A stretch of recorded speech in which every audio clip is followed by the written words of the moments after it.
Oi, gente, tudo bem? Na aula de hoje a gente vai continuar falando sobre França. Semana passada a gente fez uma parte introdutória, agora vou falar um pouco sobre as principais regiões com relevância gastronômica pra gente. A começar pela parte do norte, que é onde fica Paris. E Paris não é só a capital da boa comida francesa, mas é a capital da boa comida no mundo inteiro, né?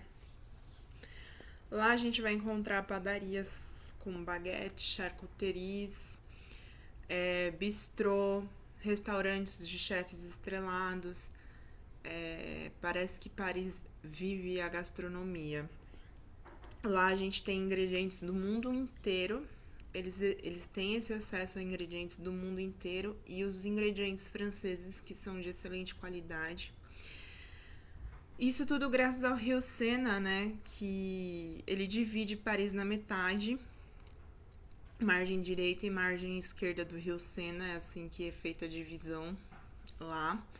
E é por onde, por causa do rio, né, a Paris se tornou uma importante cidade da França.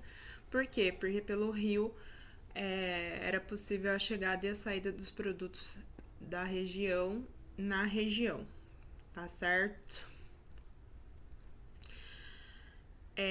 Paris também é importante porque foi lá que surgiu o primeiro restaurante, né? Que já comentei pra vocês, que era o Cordon Bouillon, no século XIX. É, ainda eram restaurantes, né? Bem, vamos dizer assim, rústicos e simples. Mas aí depois das revoluções francesa, Revolução Industrial e as duas grandes guerras, teve um surgimento de restaurantes de alto padrão, porque ali surgiu a aristocracia, né?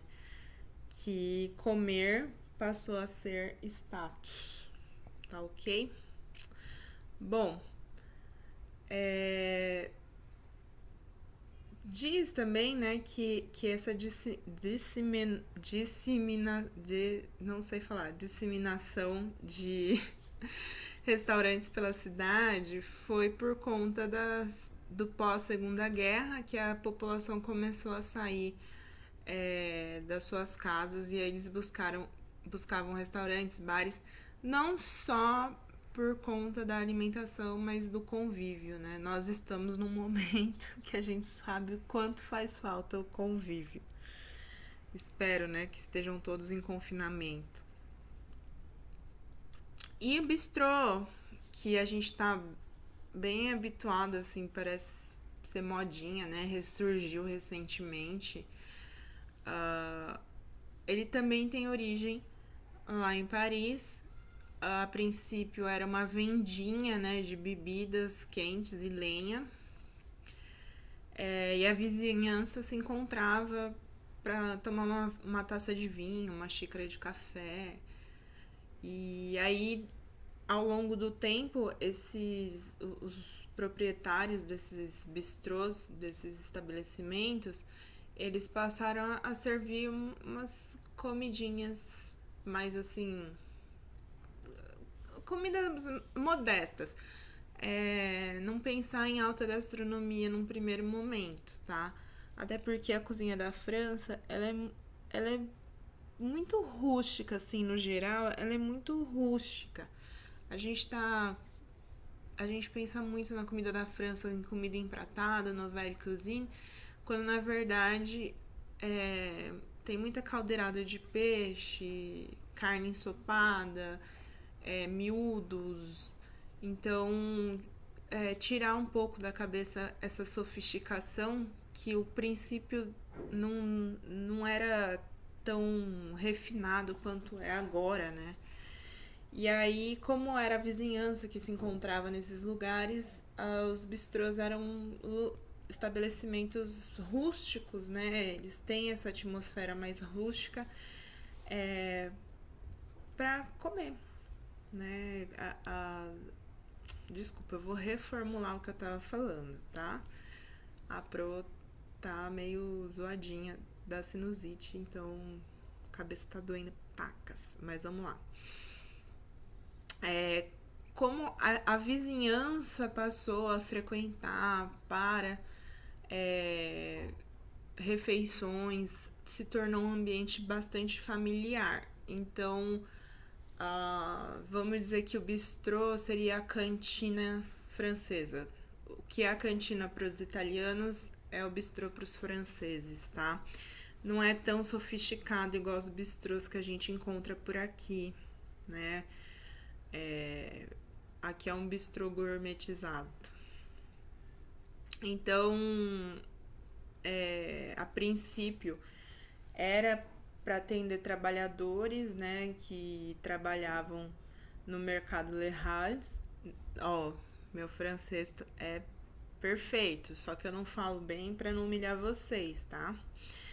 E aí eles começam a ocupar as diferentes regiões porque justamente por essa disseminação das famílias. Mas aí ele passa a ficar famoso por conta dos artistas e intelectuais que frequentavam esses estabelecimentos, tá?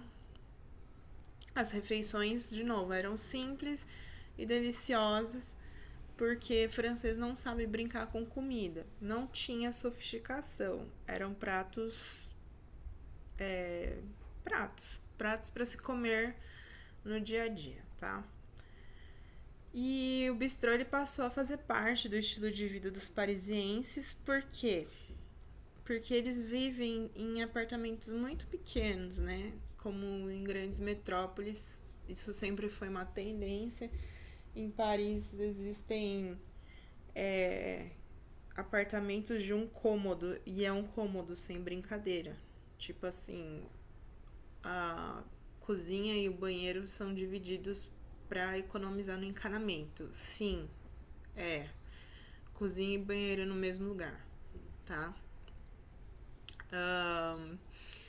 E aí, como eu já havia falado, né, é um lugar de convívio, desde sempre, desde a origem do bistrô, e até hoje é um local para fazer amigos, ver e ser visto, tá bom?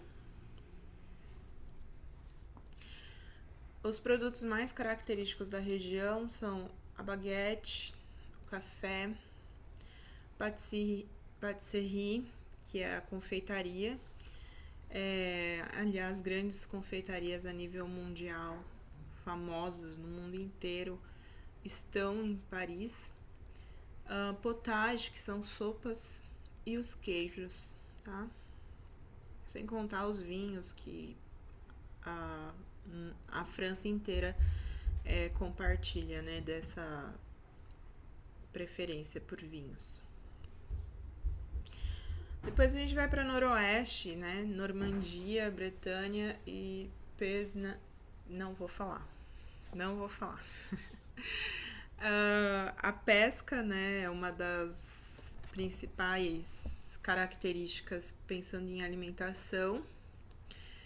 Boulogne tem o principal porto europeu e, portanto, se tratando de peixe fresco,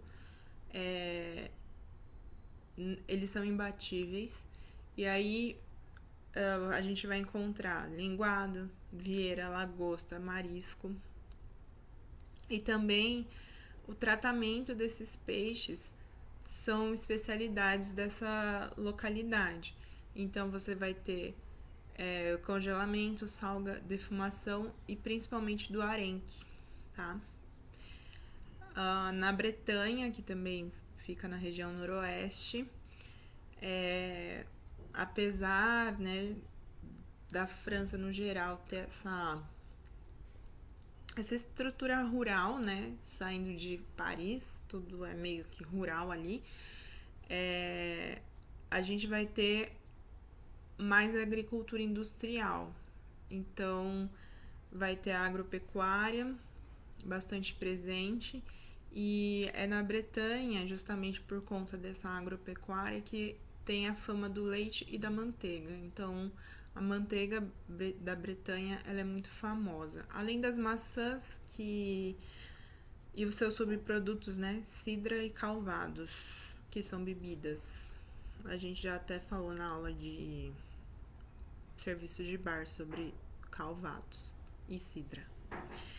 Os produtos característicos é o arenque, o camembert, a alcachofra, a couve-flor, a cidra, calvados, o agneau de pressal. O que é agneau? É cordeiro, tá?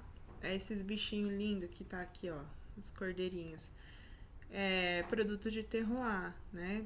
Pressal é um terroir. A manteiga, o creme de leite, o sal de Guerande. Eu não vou falar. Eu vou fingir que eu tô engasgando. O sal também é produto de terroir, tá bom? E andouille, que é um embutido com várias camadas de intestino do porco. E aí eu vou colocar um link para vocês estudarem direitinho, tá? Se eu não me engano, tipo, são várias camadas de intestino. Quando você corta, parece uma árvore, sabe? Quando você faz o corte da árvore, tem várias camadas.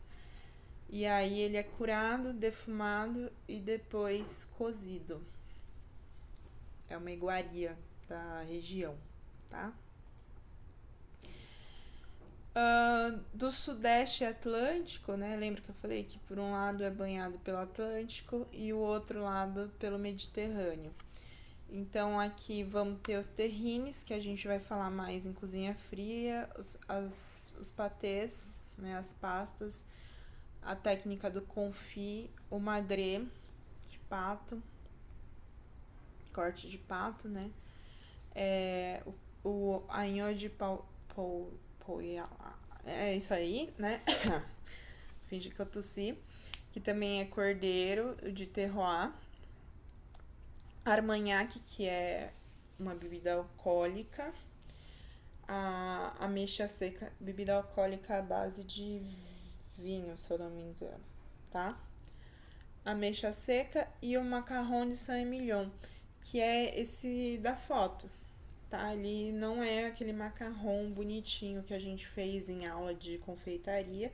Ele é a mesma massa, só que ele é assado normal, como se fosse um biscoitinho, tá? É merengue com açúcar e farinha de amêndoas. Na região dos Pirineus, a gente vai ter destaque para a lentilha de Puy, o queijo Roquefort, os cogumelos, principalmente esse cogumelo Paris, né, ou champignon. E as trufas, que também são cogumelos. Não é a trufa de Páscoa, tá? Na região do Mediterrâneo, a gente vai ter destaque para tapenade, que a gente provavelmente vai ver na cozinha fria, o aioli, as ervas de Provence, esse eu sei falar, que eu até comentei na semana passada, né, sobre as ervas de Provence. E o mesclun, que seria uma mescla de hortaliças. Os calissons, também vou colocar para vocês, são docinhos, com uma base de uma massa bem fininha, parece uma hóstia. Aí tem um creme de amêndoas, não é um creme, é uma pasta de amêndoas, né? Eu esqueci o nome do bichinho. E a cobertura de açúcar, tá? De um glacezinho de açúcar. Eu vou colocar para vocês o link.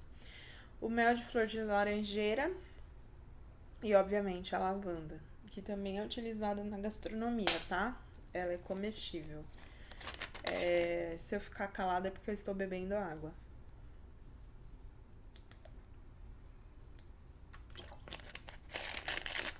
Que é o caso agora. Vocês provavelmente estão ouvindo o barulho da garrafa d'água e etc. Aí a gente vai pra Lyon, onde os principais ingredientes, produtos, né? São o salsichon de Lyon, que é um embutido de porco, se eu não me engano é defumado.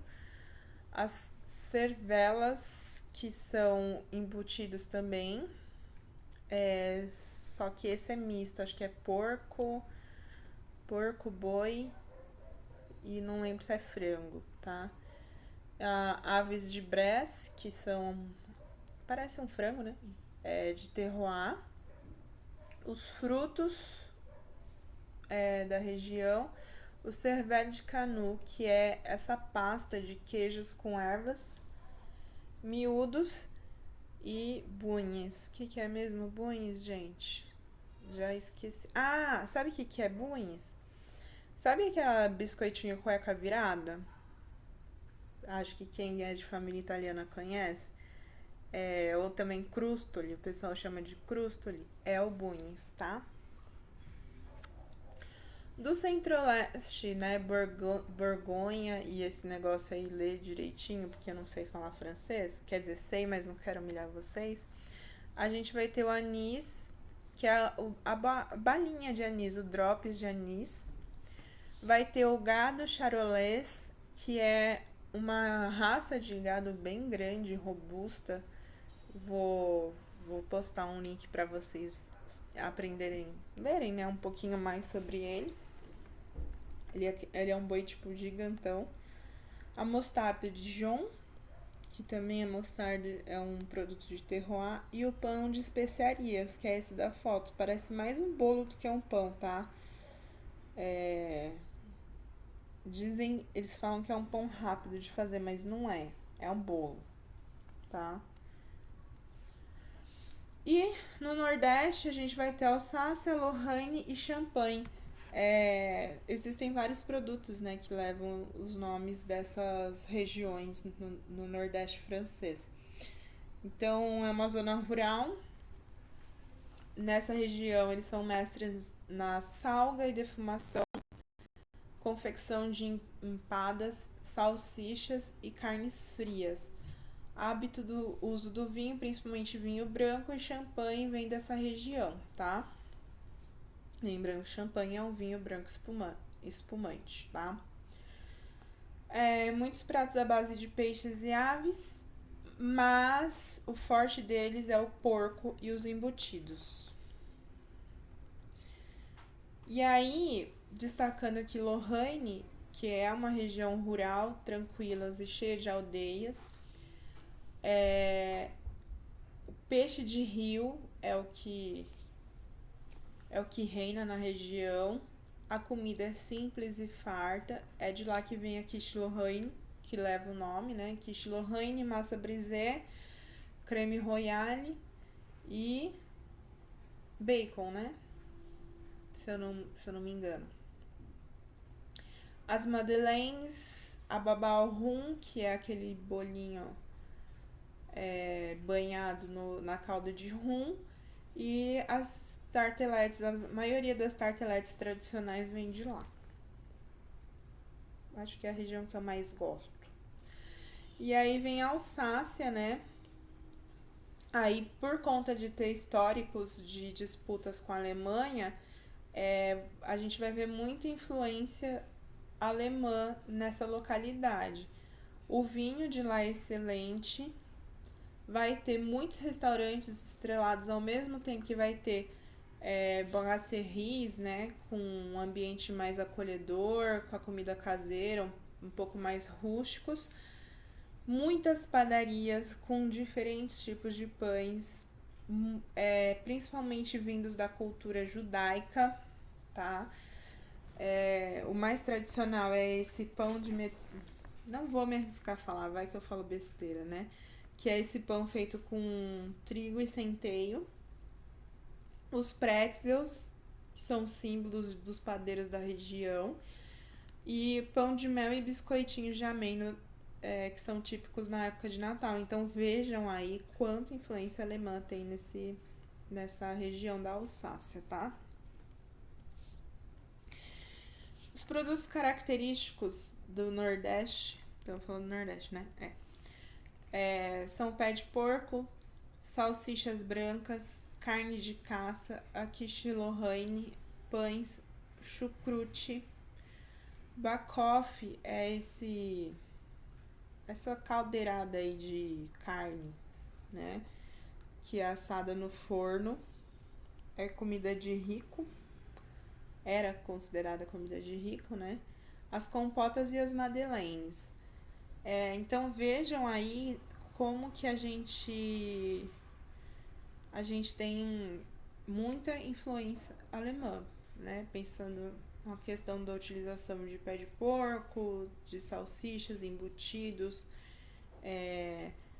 os pães, né? Inclusive o pretzel, o chucrute e esse backoff, que é até um nome em alemão para essa caldeirada aí de carne assada no forno. Carne e legumes, tá? E saindo um pouco da questão regional da França, para a gente finalizar a aula de França, a gente tem que falar da Nouvelle Cuisine, que é um movimento do século passado, e apesar de existir outras explicações para o termo, é uma designação para a última designação, né? E quando a gente está falando de Nouvelle Cuisine na gastronomia, a gente está falando da cozinha do Paul Bocuse, Chapelle e os irmãos Troagro, que é, inclusive, a geração anterior do Claude Troagro, né? Que é o... Como é que ele fala, gente? Esqueci. Mas é aquele da televisão mesmo, tá? Acho que a última coisa que ele fez é aquele reality show na Globo. Mas ele fez diversos programas no GNT e tudo mais. É considerado uma reação à cozinha clássica e chamando atenção para simplicidade, elegância e criatividade. Então deixa de ser aqueles banquetes, aquelas caldeiradas de comida de panela, né? Cheia de caldo cozido e tudo mais. E aí, provavelmente, isso daí teve influência da Segunda Guerra, porque aí, como teve escassez na disponibilidade dos alimentos, a simplicidade teve que vir à tona, tá? Então, quais são as características da Nouvelle Cuisine?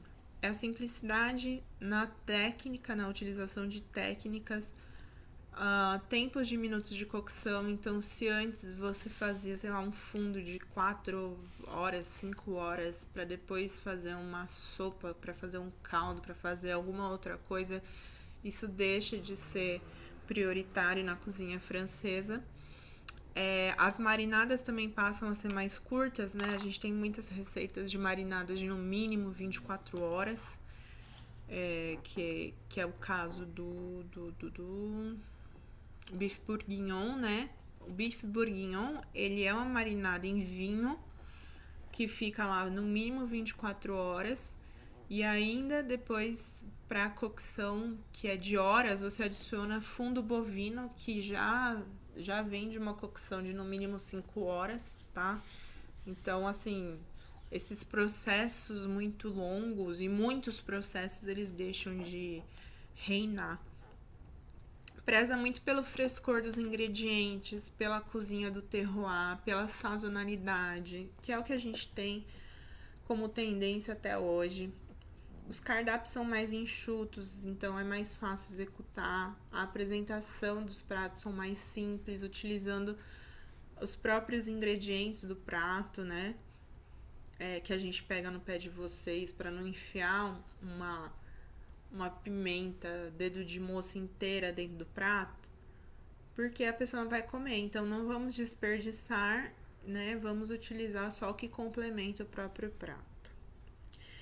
Os molhos eles passam a ser mais leves, não tem mais a quantidade de adição de gordura que se tinha antes, né? Porque até como espessante a gente usava...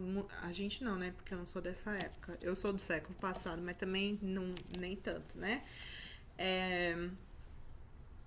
A gente na cozinha ainda hoje utiliza muita manteiga como espessante e para dar brilho em molhos. Então você coloca uma adição, uma quantidade absurda de manteiga ali e emulsiona para dar corpo, dar vida para aquele molho. E aí começa a reduzir um pouco essa quantidade de gordura. Tudo na França vai creme de leite, na cozinha clássica, na Nouvelle Cuisine, aí também já é reduzido, tá? É muito valorizada a criatividade e originalidade do chefe, do cozinheiro, tá? E a atenção às necessidades especiais de alguns clientes. Então, deixa de ser aquela coisa, ó, meu prato é isso, o chefe é que manda e vocês que se virem. Se gostar, gostou, não gostou, vai para outro restaurante, né? Aí não, passa a entender o que os clientes estão buscando, o que eles querem e o que eles precisam, tá? E isso reina até hoje. Pessoal, sobre França, resumidamente é isso. Vou colocar alguns links no pós-aula para vocês estudarem mais. Aproveitar que vocês estão em casa. Para isso, deixem o AVA em ordem, por favor, tá? Não vai ter desculpa depois de que não deu tempo, porque vocês estão em casa e para fazer justamente o AVA. Como que eu pretendo organizar as notas de vocês? Eu vou toda aula, vai ter atividade valendo nota. Para essa disciplina, eu resolvi fazer desafios. Porque vocês sabem que eu gosto de desafios e eu gosto de atividades diferentonas. Então, lembra que quando vocês fizeram confeitaria, vocês tinham um portfólio? Eu vou reativar esse portfólio de vocês. Quer dizer, vocês vão reativar esse portfólio. Porque enquanto a gente estiver em quarentena, eu vou. Porque assim, eu ia dar como trabalho prático, valendo a maior parte da pontuação de sala de aula, eu ia mandar vocês reproduzirem um prato clássico francês. Um prato não, uma refeição de entrada, prato principal e sobremesa. Como a gente não sabe quando é que a gente volta, quer dizer, a gente sabe quando é que a gente volta, mas a gente não sabe como é que a gente volta, em questão de datas de prova, por enquanto tá tudo mantido. Mas, enfim, para não se atropelar, até deixar essa aula que era para trabalho prático, deixar para aula prática, né, que a gente tá em suspenso, eu resolvi dar os trabalhos via AVA, tá? E, nesse caso de vocês, nós vamos fazer uma aula, uma reativação do portfólio, beleza? Então vamos lá para o desafio da semana. Eu vou desafiar vocês a fazerem uma tarte à sucré. É uma torta muito simples. Entendam que nesses desafios semanais eu vou dar desafios muito simples, justamente por conta de que a ideia é que a gente não saia muito de casa, né? Quando for ao mercado, fazer estritamente necessário. Não se preocupem em substituir ingredientes, vocês podem substituir, né, com o que vocês têm em casa. E essa tarte au sucré, ela é da região norte, se eu não me engano, tá? Eu vou colocar no pós-aula para vocês como é que faz, né, a ficha técnica. Ela não é uma torta igual as que a gente fez na confeitaria. Ela tem uma massa levedada, ou seja, fermentada. Então a gente vai juntar confeitaria, panificação e cozinha internacional. Até por isso que eu escolhi essa receita pra gente começar. Ela é muito simples, é uma massa que tem que deixar fermentar. Depois você vai colocar numa forma, vai apertar igual uma focaccia. E aí a gente vai adicionar açúcar, manteiga e creme de leite, acho que umas 2 vezes, tá? E vai deixar no forno assando. E aí ela vai dar esse aspecto. Esse aspecto de cima, ó, tá vendo? É açúcar, manteiga e creme de leite. Que não, ou seja, não é novela e cozinha essa torta, tá? E ela fica com esse aspecto. Então vejam, ela é muito simples de realizar. Então esse é o desafio da semana. Professora, quando é que você vai fazer a avaliação dessa atividade? Eu vou deixar próximo do lançamento de notas da B1, tá? Então, quer dizer, não deu para eu fazer essa semana, não tem problema. Semana que vem, quando vocês forem ao mercado, vocês compram os ingredientes para fazer. E aí vocês fazem, só que assim, eu vou calcular pelos desafios, tá? Então, vamos ver quanto de nota. Se eu não me engano, vocês ainda têm 800 pontos. Então, eu vou ver desses 800 pontos e vou lançar, sei lá, se a gente ficar 3 semanas em casa, que é o que eu tô calculando, que é essa semana, semana que vem e a outra, eu vou dividir em três pontuações. Talvez eu divida pela complexidade. Esse que é um desafio muito simples, eu provavelmente vai valer 200 pontos, mas já vou avisar que eu vou dividir os desafios na quantidade de pontuação que ainda estiver restando. Vamos supor que a quarentena seja suspensa uma semana antes.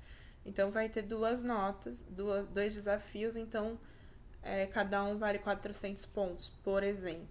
Vamos supor que a gente fique mais uma semana em casa. Então, em vez dessa nota ser dividida em 3 desafios, são 4 desafios. Isso vai ser no portfólio e eu vou orientar que vocês têm que colocar umas hashtags para eu poder achar esses desafios.